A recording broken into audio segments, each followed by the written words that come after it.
Hello, good morning everyone. Welcome to the daily grind with Sheru. And आजको daily vlog मा चाहिँ I'm starting with a good morning wishes. अनि म चाहिँ अब स्कुल जानतर्फ लागिरहेको छु. अनि घरको कामहरु केही पनि मैले रेकर्ड गर्ने फुर्सद छैन. So I'm sorry for that. अनि तपाईहरुले विशेष गरी यो घरबाट मेरो सुन्दर बादल पो लाग्दैछ. अहिले भर्खर चाहिँ उज्यालो थियो. घरबाट निक्लेपछि चाहिँ म एकैछिन गभर्नमेन्ट हस्पिटलमा हाम्रो सिमियोनालाई भेट्नु गएँ अनि यहाँ चाहिँ उसलाई निमोलाइजर गर्दै रहेछ. आफ्टर द्याट चाहिँ उसले बल खेल्दै थियो. त्यसको टोपी बनाएर उसले लगाइरहेको छ किनभने बल चाहिँ डुङ्गै फुट्यो है. अनि त्यसको बादमा चाहिँ यहाँनिर हस्पिटलमा चाहिँ एउटा प्लेइङ स्पेस पनि बनाएको रहेछ जहाँ चाहिँ हाम्रो सिमियोना चाहिँ स्कुटीमा चढेर अब सिलगढी जान लागेको रहेछ है. अनि नानीहरू चाहिँ यहाँनिर चाहिँ एकदमै इन्जोय गरिरहेको है, खेलिरहेको. उनीहरू बिमार छ जस्तो एउटा नभएको. अनि यो सबै एउटा यो प्ले स्पेस भएको कारणले गर्दा नानीहरू चाहिँ यहाँनिर फ्रेस खेल्नु पाउँदो रहेछ, इन्जोय गर्नु पाउँदो रहेछ. जसको कारणले गर्दा नानीहरूलाई चाहिँ छिटो रिकभरी हुने चान्सेस छ. उनीहरू चाहिँ बिमारी भएर चाहिँ बसेको थिएन. आइपुग्यौँ अनि यहाँबाट हामी सरको गाडीमा चढेर फेरि अब ओह्रालोतर्फ लाग्दैछौँ. आज चाहिँ एकदमै गाडी वेट गर्दा गर्दा गर्दा हत्तु भयो. गाडी पाउँदैन कञ्चनदेखि 07 मिनट भएको छ. घरबाट निक्लेको चाहिँ 7:30. अनि हामी चाहिँ यहाँ अल्पत भिल्लाको ओह्राला भन्नु जाँदैछौँ. कृष्ण सरलाई चाहिँ पुरा भोक लाग्यो अरे. अनि रेलीमा गएर खानु हुने भन्नुभएको. सर के खानु भएन सर? सर म भन्दा ढिलो आज त जानु. म 7 बजी हस्पिटल निक्लेको हो. म चाहिँ भित्ता गडी हेरे दाढी काटे कि चिया चाहिँ 1 कप खाएँ हो. सधैँ त चियासँग 2-3टा बिस्कुट पनि चाप्थे. खाजा खान्छु भने रोटी पोलिरहेको छ. गनगन नगरिकन काम गर्नुपर्छ. काम गर्नुपर्छ हिजै भनेको होइन. गनगन नगरी काम गर्नुपर्छ. हर वक्त हर पल धन्य कोही भन्नु भनेको छैन. चाहे दुःखमा होस् चाहे सुखमा होस् भनेर हामीले गीत गाउँछ त. अन्त गनगन गर्नु हुँदैन. खुसी हुनुपर्छ, आनन्द मनाउनु पर्छ. भोकै भोकै ड्युटी जाँदाखेरि पनि आनन्दै मनाउनु पर्छ होइन सर? त्यो पनि प्रभुको आशिषै हो. त्यही त. कृष्ण सर मन नदुखाउनुहोस् भोकै भयो भनेर. नानीहरूको लागि त्यति साह्रो त्याग बलिदान दिने कहाँ पाउनु है सर? अहिलेको जमानामा पाउँछ? पुरानै मान्छे पहिलाको इतिहास पो रचिन्छ त है सर? हो नि. उहाँ त पहिला बहुत अगाडि पुरानो विचारधारा भएको मान्छेले गर्दाखेरि हो आज पनि त्यही सोचमा अडिग हुनुहुन्छ. तर अब अहिलेको जेनेरेसनलाई हेऱ्यो भने त्यो सबै कसैले सोध्छ? उहाँकोमा त्यति ठुलो भावना छ. हाम्रो कृष्ण सरकोमा हजुर कृष्ण सरकोमा त्यति ठुलो भावना छ. अब नरुनु न सर चाहिँ मन दुखाएर.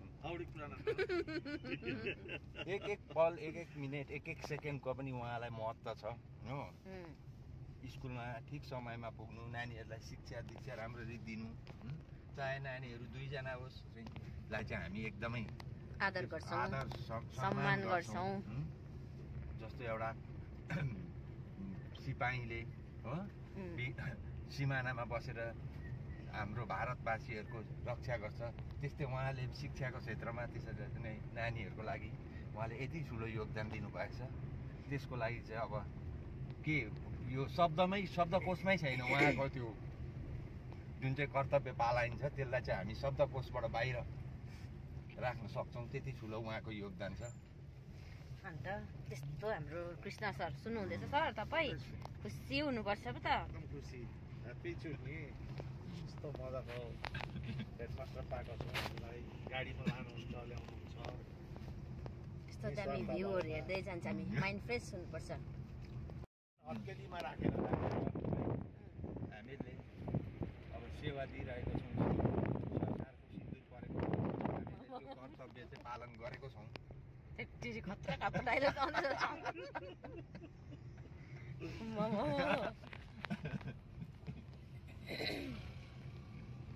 यस्तै हुन्छ है हाम्रो गाडीको यात्रामा बात चाहिँ. चौतारामा बस्नु भएको छ. कुन घरमा पूजा छ दक्षिणा हाल्दाखेरि यता पाठ गर्दै गर्दा यो एरिया यतिको चाहिँ दामी छ है. रोकेर वरिपरि भएर हाम्रो भन्ज्याङ ओह्रालो पनि यस्तै हुनुपर्छ नि. कृष्ण सरको निकै प्रशंसा भयो त आज. हिजो पनि त आमामा सरलाई भोक लागेको रहेछ कि बजार पुगेर त दोकान खोजेको थियो म छोडिराखेँ पाएन खाजा साँच्चै भन्दा त्यो डेबिट क्यासको हुँदैन अरे सर के भयो मैले सोधेको थिएँ कि के खानुहुन्छ भने खानुहोस् ल हामी पर्खिदिन्छ एकछिन किन त हामी चाहिँ रेली आइपुग्यो रेली मुखी पुल अरे नि त यो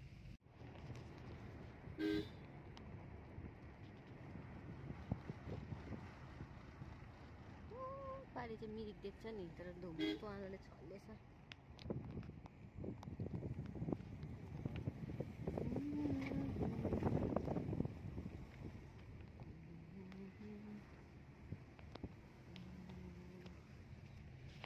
बन्ज्याङ आइपुग्यो बन्ज्याङ कति बज्यो 9:02 चाहिँ हामी भन्ज्याङ आइपुग्यौँ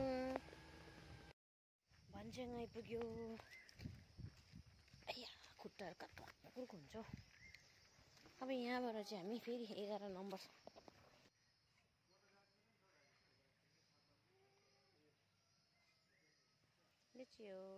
स्कुल यहाँ माथि रोडबाट देखेको अब यहाँसम्म चाहिँ हामी हिँडेर जान्छौँ भन्ज्याङबाट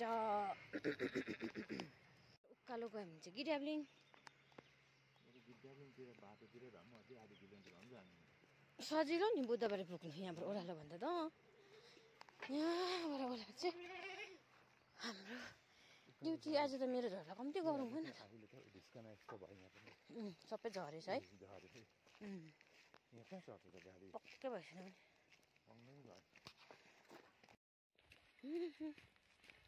हामी चाहिँ स्कुल हिँड्दैछौँ यस गरी पछाडि सुभाष सर हुनुहुँदैछ अगाडि चाहिँ कृष्ण सर हुनुहुन्छ अनि म चाहिँ यहाँ छु भन्नु लाग्छ सर यस्तो जाडो भयो अचानक घाम लाग्छ अचानक पानी पर्छ अचानक धुम्म हुन्छ दिस इज कल वेदर मान्छेको मुड पनि त्यस्तै हुन्छ क्या कोही मान्छे एकै दिन खुसी हुन्छ त्यहाँदेखि अचानक फेरि धुम्म हुन्छ हो प्रकृति अनुसार नै मान्छे पनि चल्दो रहेछ भनेर कस्तो अरे लाइक मी भनेर यताबाट लाइक मी म त त्यस्तो छिन somebody पो त somebody चाहिँ इज लाइक अ वेदर कभी कभी बहुत खुश होता है कभी कभी बहुत दुख होता है कभी कभी बहुत खामोशी होता है यो पहिरो चाहिँ नजाओस् है यो साल त अझै पनि हामी हिँड्दैछौँ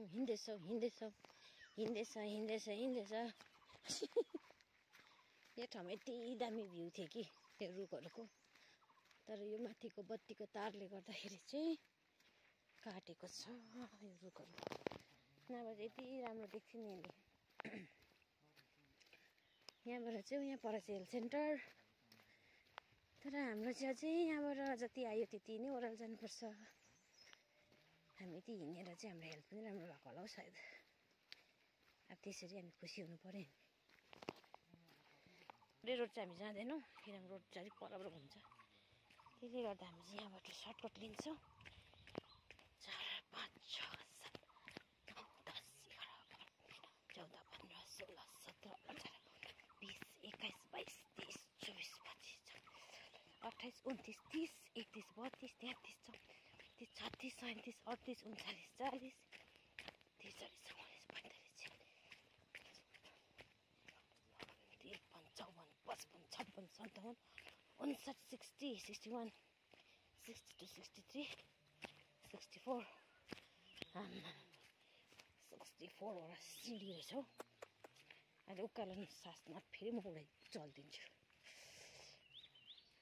This is my store This is my La la la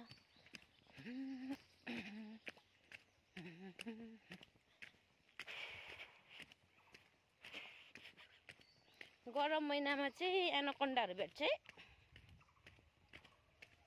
झोडीमा गरम महिनामा चाहिँ एनाकोन्डाहरू भेट्न सक्छ। जाँदैछौँ जाँदैछौँ जाँदैछौँ, स्कुल जाँदैछ जाँदैछ जाँदैछ, स्कुल पुगेकै छैन, कति नजिक छ स्कुल, जाँदा जाँदा जाँदा हत्तु डिटेस गड। बर्खामा चाहिँ बाटो हिँड्न अलिकति झोडी हुन्छ कि, एनाकोन्डाहरू भेट्ने डर प्लस जछटक्कर आएको जुगाहरू भेट्ने काम हुन्छ। तर जुगाले चाहिँ मलाई मन पराउँदैन, मेरो खुट्टामा टच पनि हुँदैन जुगा क्या। किन मैले खबरदार जुगाहरू म आउँदैछु तिमीहरू हट भन्छु कि जुगा टाप। सर जानुहुँदैछ अगाडि अगाडि, म चाहिँ पछि पछि कुद्दैछु। This is my story, this is my song, la la la la. यतिको fresh air, greenery is all around, greenery is all around. शीतल छ। अघि त पुरा घाम लागेको थियो, अघि चाहिँ पुरा घाम लागेको थियो, अहिले चाहिँ शीतल भइरहेको छ। टक्कै आधी घन्टा लाग्छ हिँड्नु। यहाँ तपाईँले हेर्नुहोस् त भ्यू, हरियाली। आया यसरी गरेर हेर्दा हुन्छ नि, बाटो चाहिँ यस्तो चाहिँ मुनिको भुइँको बाटो चाहिँ कोक्र गर्दैन रहेछ कि। यहाँ बाङ्गो टेङ्गो हेऱ्यो भने फेरि कुन चाहिँ ढुङ्गामा खुट्टा पर्छ कि सलक्कै हुन्छ त्यहाँदेखि। कति शीतल शीतल शीतल शीतल, सरहरू चाहिँ सक्नुहुँदैछ। हामी चाहिँ तिनजना नै कालिम्पोङबाट आउँछौँ नि त हो। कृष्ण सर र म चाहिँ सँगै हुन्छ माथि लेप्रोसी रोडमै, अनि सुभाष सर चाहिँ यता छिबो इच्छे बस्ती। त्यसले गर्दा चाहिँ हामी सँगसँगै हुन्छ र साथी हुन्छ कि। एक्लै हिँड्नु हो भने चाहिँ अलिकति बाटोघाटोमा कुनै दिन केही भइहाल्यो भने चाहिँ अलिकति, नत्र त नो प्रब्लम, फेस गर्नै पर्यो। Each and everything we have to face. जाँदैछु अझै पनि ल, अब स्कुल पुगेपछि I will be showing you. अझै पनि अलिक पहेँलो लागेको छ हौ। सरहरू तल हिँड्नुहुँदैछ है, म चाहिँ बाटोमा छु। म चाहिँ अब स्कुल आइपुग्नु आँटेँ। अनि म चाहिँ कहाँबाट आएको भने नि, त्यो पारि डाँडा त्यो क्लाउड छ, बाक्लो क्लाउडको मुनि देख्नुहुँदैछ, त्यो साइडबाट चाहिँ यति डाँडा पारि रेली खोला तरेर आएको है। लाइफ चाहिँ यस्तै छ। This is why I title my vlog The Daily Grind with Sharu. हिँड्दैछु बिहान 7:30 देखि निस्केको घरबाट, स्कुल पुगेकै छुइनँ। ड्युटी चाहिँ यति नजिक छ कि के भन्नु। त्यसमा नो कम्प्लेन कि, I don't have any complain going duties, but के भने चाहिँ नि, एज ग्रोइङ ओल्ड है, उमेर ढल्दै जाँदाखेरि चाहिँ अलिकति शरीरले पनि साथ नदिँदो रहेछ नि त। हिँड्नु, ट्राभल गर्नु, गाडीबाट चढ्नु, गाडीबाट झर्नु चाहिँ अलिकति गाह्रै पर्दो रहेछ नि त। अन्त चाहिँ मैले ट्रान्सफर चाहिँ कति खेप एप्लाई गरेँ कि, 2021 साइडदेखि कि अब आफ्टर कोभिड चाहिँ मैले ट्रान्सफर एप्लाई गरेको। बट अनफर्चुनेटली मेरो दुःख कसैले पनि बुझिदिएन। तरै पनि मलाई भन्नु केही छैन, दिस इज लाइफ। जति आफ्नो शरीरले सक्छ गर्ने हो, सकेन भन्ने त अब के गर्ने, छुट्टी होला त्यहाँदेखि है। आजकल त अब 40 नागेपछि चाहिँ अब अलिकति क्या, बोजूहरू पनि सिँढीतिर झर्दा अलिक बिस्तारै झरेको देख्थेँ नि त मैले कि। स्लो मोसनमा हिँड्छ नि है अलिक एजेड म्यानहरू है ह्युमन बिङहरू है किन भन्दा चाहिँ आफू पनि अब त्यो स्टेप गर्दै गरेकोले गर्दा होला कि आफूलाई फिल हुन्छ क्या सो जबसम्म हामी आफैले त्यो कुराहरूमा कदम चाल्दैनौँ फेस गर्दैनौँ we won't understand anyone क्या त्यसले गर्दा जसलाई अचानक पिर खुकुरीले जान्दैन भन्छ नि त्यही हो अब चाहिँ स्कुल आइपुग्नु आँटेको छ म तपाईँलाई मेरो स्कुल देखाउँछु ल अब यहाँबाट चाहिँ स्कुल देख्छ कि ए भारी पनि 5 केजी हुँदै जान्छ बढ्दै तल मेरो स्कुल देख्नुभयो अब चाहिँ स्कुल आइपुग्यो गेटको चाबी सरहरूले खोल्दै होला मैले हिँडेको होइन त हामी अन्त यो पारी डाँडा चाहिँ सिदिम कफेरहरू देख्छ त्यो पारी डाँडा चाहिँ कालिम्पोङ यता माथि चाहिँ कम्चेर अनि यो चाहिँ पाला यो चाहिँ मूल पाला भन्छ शीतल हावा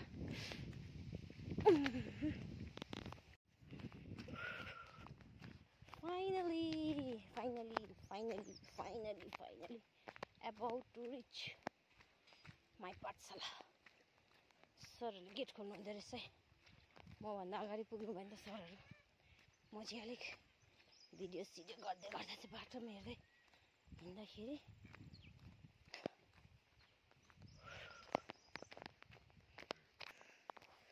अहिले चाहिँ 9:23 भयो है म चाहिँ स्कुल गेट पसेँ आम्मा यो चाहिँ मेरो स्कुल हो म यहाँ काम गरेको चाहिँ टक्कै 20 वर्ष भयो अनि मलाई मेरो स्कुलको माया लाग्छ तर के गर्नु The day when I joined the school we had nearly 98 students but now we don't have children we have only very few students नानीहरू स्कुल आइपुग्नु पुगेको छैन अहिलेसम्म सरले अफिस खोल्दैछ अफिस खोल्नु न छिटो चाबी निकाल्नु न छिटो ए कृष्ण सरले अफिस खोल्नु हुँदैछ तपाईँ को हुनुहुन्छ अरे सर स्कुलको सबभन्दा ठुलो पुरानो चौकीदार तपाईँ चौकीदार टिचर त सबै पोस्टमा एभाइलेबल हुन्छ बारी खेती बालीदेखि अब अहिले म चिया बनाउँछु हो चिया बारी खन्ने भने पनि हुन्छ जे भने पनि हुन्छ है sir that is call teacher ल बाई हाम्रो चाहिँ स्कुल छुट्टी भयो अब चाहिँ निक्लिँदै गरेको माउन्ट एभरेस्ट चढ्नु म त भरे के निकाल्छु है अफिसकै थियो ओके गेटको चाबी उयो छोडिराख्नुपर्छ